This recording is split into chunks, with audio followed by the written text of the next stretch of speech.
საქართველოს პრეზიდენტი ღია საზოგადოების ფონდების ორგანიზაციის საიუბილეო გალა მიღებას დაესწრო. გიორგი მარგველაშვილმა შეკრებილ საზოგადოებას სიტყვით მიმართა და ფონდს 20 წლის იუბილე მიულოცა. ღონისძიებას ფონდის დამფუძნებელი ჯორჯ სოროსის ესწრებოდა. ქვეყნის პირველმა პირმა მას გაწეული სამუშაოსთვის მადლობა გადაუხადა და იმედი გამოთქვა, რომ საქართველოში მოღვაწეობას ფონდი მომავალშიც აქტიურად გააგრძელებს.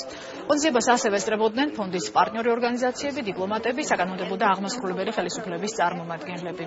საიუბილეო საღამოს დაწყებამდე გიორგი მარგველაშვილმა ჯორჯ სოროს პრეზიდენტის რეზიდენციაში უმასპინძლა.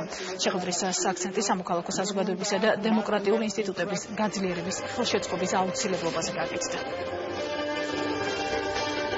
ეს როდესაც შევხვდი ბატონ სოროს, მე გავიხსენე, რომ ეს არის მეორე ჩვენი შეხვედრა.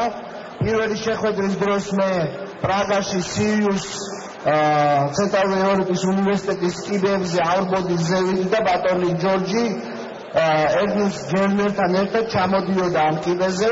ის იყო ამ მომენტში იმ ინსტიტუტის დამფუძნებელი, რომელშიც მე ვსწავლობდი. იმის მერე გავიდა 20 წელი და მე დღეს შემიძლია ნამდვილად დიდი მადლობა უთხრა სოროსის ფონდს იმისთვის, რაც ამ ფონდმა გაუკეთა საქართველოს. დღეს ჩემს სამუშაოში, ჩემ ყოველდღიურ ცხოვრებაში სოროსის ფონდის ალუმნები, არის ხალხი, ვის დაკავშირებული იყო თავის პროექტებით ამ ფონდთან, ძალიან მნიშვნელოვან თუ არა გადამწყვეტ როლს თამაშობენ. ამ ფონდს ძალიან მნიშვნელოვანი ახალი ამოცანები აქვს ჩვენი ქვეყნის განვითარებასთან მიმართებაში. ჩემთვის ძალიან სასიამოვნოა ამ ღონისძიებაში მონაწილეობა. მოდით ვიზეიმოთ, რასაც უკვე მივაღწიეთ და დაველოდოთ მომავალ სინანულის გარეშე.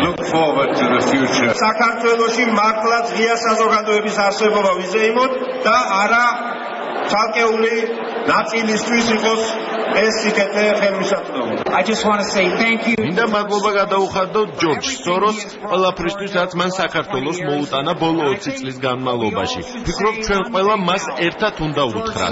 Soros. Gaumar.